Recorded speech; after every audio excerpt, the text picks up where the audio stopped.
جیسے آج کل سردی ہے نا، تو سردی میں عموماً اور ریسنٹلی بارشیں بھی بہت زیادہ ہوئی ہیں، تو اس کی وجہ سے ٹمپریچر جو ہے وہ کافی ڈاؤن ہے، اور ایک دم سے ٹھنڈی ہوائیں بھی چلی ہیں، اور آگے بھی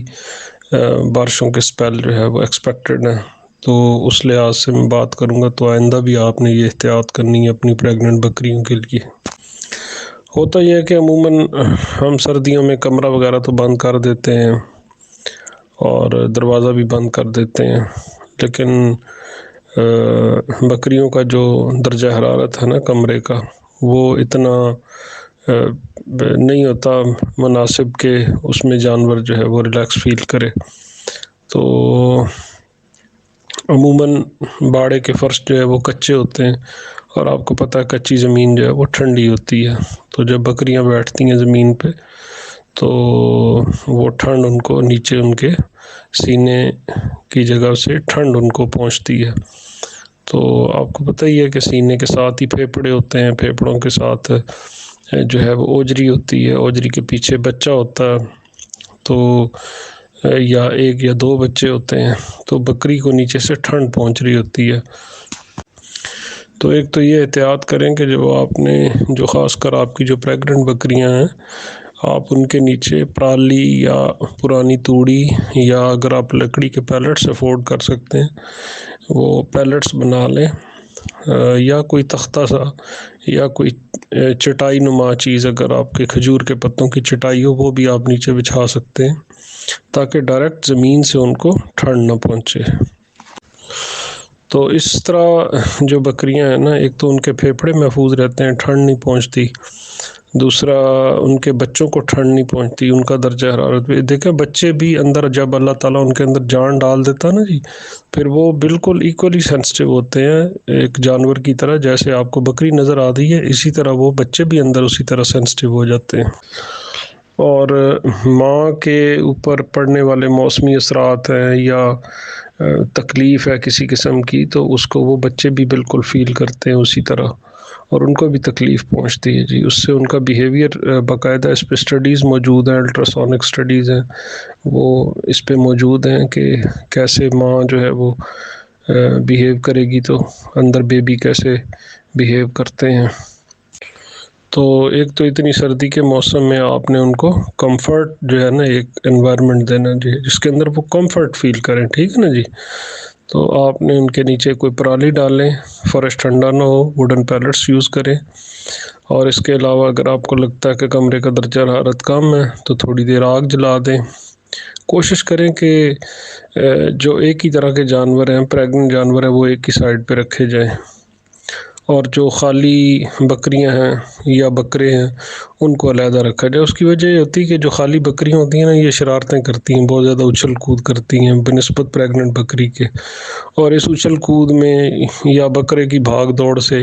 خدا نخواستہ بکریوں کو چوٹ لگ جاتی ہے پیٹ میں،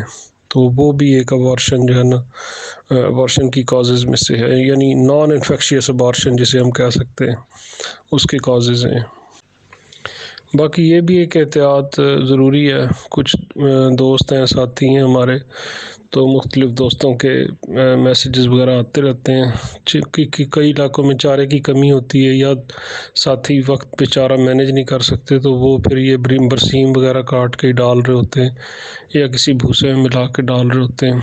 تو چارے بہرحال جی ٹھنڈے ہیں، اب آج کل تو اچھا خاصا ٹھنڈ پڑ رہی ہے، اور چارے ٹھنڈے ہیں، اور ٹھنڈا چارہ جو ہے نا جی وہ کبھی بھی نہ ڈالیں، 2-3 دن کا کاٹ کے رکھ لیں، اسے خشک کر کے دھوپ لگوا کے پھر ڈالیں، کیونکہ ٹھنڈا چارہ ڈالنے سے بھی جانور کا جو جسم کا درجہ حرارت ہے وہ گر جاتا ہے، اور بچے ڈائریکٹ متاثر ہوتے ہیں جی اس سے۔ تو مختصر بات یہ ہے جی کہ بکری کو کسی بھی ذریعے سے سٹریس نہیں پہنچنی چاہیے، چاہے اس کا سورس خوراک ہے، چاہے اس کا سورس موسمی اثرات ہیں، چاہے اس کا سورس جو ہے نا اس کو کوئی ڈسکمفرٹ پہنچا ہے کسی اور جانور سے، بکرے سے، بکری سے، تو آپ نے جیسے ایک ہم اپنے بچوں کا اور اپنی خواتین کا خیال رکھتے ہیں پریگننسی کی حالت میں کہ ان کے اوپر کوئی ایکسٹرا برڈن نہیں ڈالنا، ان کے اوپر کوئی ان سے ہم ایکسٹرا کام نہیں لیتے، ان کو سٹریس فری ماحول دیا جاتا، تو بالکل سیم اسی طرح جانوروں کی جو ضروریات ہیں وہ بھی بالکل اسی طرح ہیں جی، پریگننٹ بکری کی ضروریات بھی بالکل اسی طرح ہیں۔ اور رات کے وقت بالخصوص جیسے آج کل سردی ہے نا جی، تو انرجی کی ضرورت ہوتی ہے سردی کا مقابلہ کرنے کے لیے جانور کو، تو آپ شام کے ٹائم جو اپنا ونڈا ہے یا جو آپ نے بنایا ہوا ہے یا آپ جو کوئی بنا بنایا استعمال کر رہے ہیں، تو اس میں 2-3 چیزوں کی جو ہے شمولیت اس کو یقینی بنا لیں۔ اس میں کئی دوست ہیں، نسخے بھی موجود ہیں کئی ساتھیوں کے، اگر کوئی آپ لوگ کہیں گے میں شیئر بھی کر دوں گا۔ اس میں میترے، حالیوں اور السی، یہ 3 چیزیں سردیوں میں عموماً استعمال کی جاتی ہیں۔ آپ کا دل کرے آپ گڑ میں مکس کر کے اس کی پنیاں بنا کے کھلا دیں جانور کو روزانہ ایک ایک، یا پھر اگر آپ اسے اپنے ونڈے میں شامل کرنا چاہتے ہیں تو ایک مخصوص مقدار میں آپ وہ بھی شامل کر سکتے ہیں، تو اس سے آپ کے جانور کو ایکسٹرا انرجی ملے گی اور وہ انشاءاللہ موسمی اثرات سے دور رہے گا، موسمی اثرات سے متاثر نہیں ہوگا۔ اور پانی کے حوالے سے بھی ایک اہم بات ہے جی، پانی جو بھی آپ دے رہے ہیں صاف ستھرا پانی ہونا چاہیے۔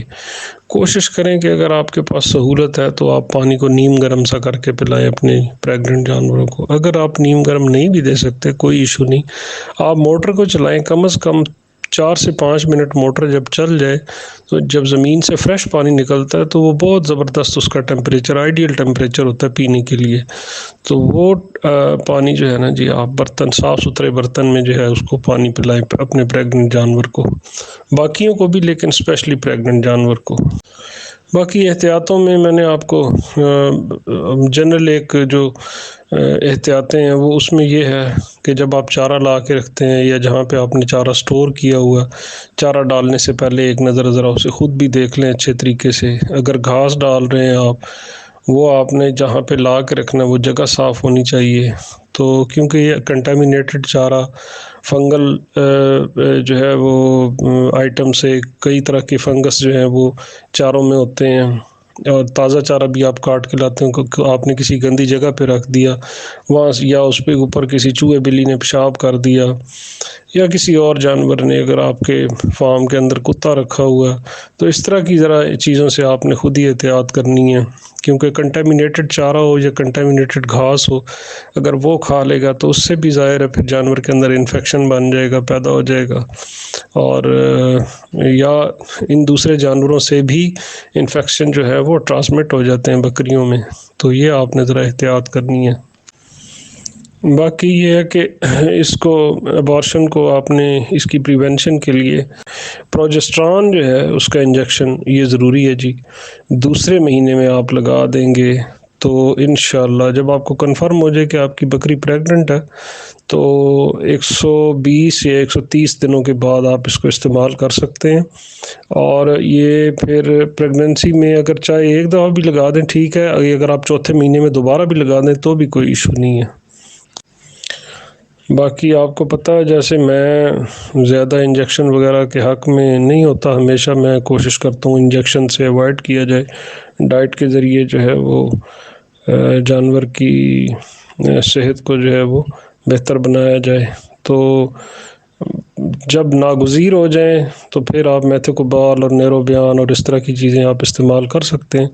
لیکن میں اگر مجھ سے پوچھیں گے تو میں نے یہ کبھی نہیں کیا جی اس طرح کے کام۔ اور کچھ دوست جو ہے نا وہ شوق میں آ کے یا کہہ لیں کہ ایک دم سے ان کے ذہن میں یہ ہوتا ہے، محبت سے بھی، ظاہر ہے مالک ہے اس کو محبت ہوتی ہے اپنے مال سے، بکری سے، وہ چاہتا ہے کہ یہ اچھا رہے، گرو کرے، طاقتور ہو، تو وہ شوق میں نا بعض اوقات خوراک زیادہ کھلا دیتے ہیں یا کھلانے کی کوشش کرتے ہیں، تو یاد رکھیں کہ جو یہ بکریاں ہیں یا کوئی بھی جانور ہے اس کو ایک دم سے کوئی بھی خوراک جب آپ بڑھا دیتے ہیں تو اس کے اندر وہ کیپیسٹی نہیں ہوتی کہ اس کو ایک دم سے زیادہ ہضم کرنے کی. جیسے ہم لوگ جیسے انسان ہیں، اگر آپ نارمل اپنی خوراک سے کہ اگر آپ 2-4 بوٹیاں کھانے کے عادی ہیں اور اگر آپ کو آدھا کلو گوشت کھلا دیا جائے یا 3 پاؤ ایک دم سے گوشت آپ کو کھانا پڑ جائے تو وہ پھر آپ کے لیے قابل ہضم نہیں ہوتا. اسی طرح یہ جو ونڈے ہوتے ہیں اس کو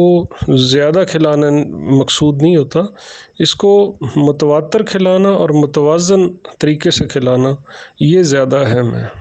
تو یہ اس کی صحت کے لیے زیادہ بہتر ہے اور اس کے لیے جو ہے نا جی اسٹریس فری جو ہے ڈائٹ اس کی ہونی چاہیے. تو یہ کچھ احتیاطیں ہیں. آج اصل میں 2-3 ساتھیوں کی بکریوں نے ابارشن کیے ہیں، تو یہ تمام ان ساتھیوں کے لیے ہیں جی جن کی بکریوں نے ابارٹ کیا ہے. تو آپ اس کی پریونشن کیسے کر سکتے ہیں، ممکنہ احتیاطیں ہیں، تو آپ اگر ان پہ عمل کریں گے تو انشاءاللہ مزید جو ہے وہ ابارشن سے آپ جو ہے محفوظ رہ سکیں گے. جی تھینک یو جی، جزاک اللہ.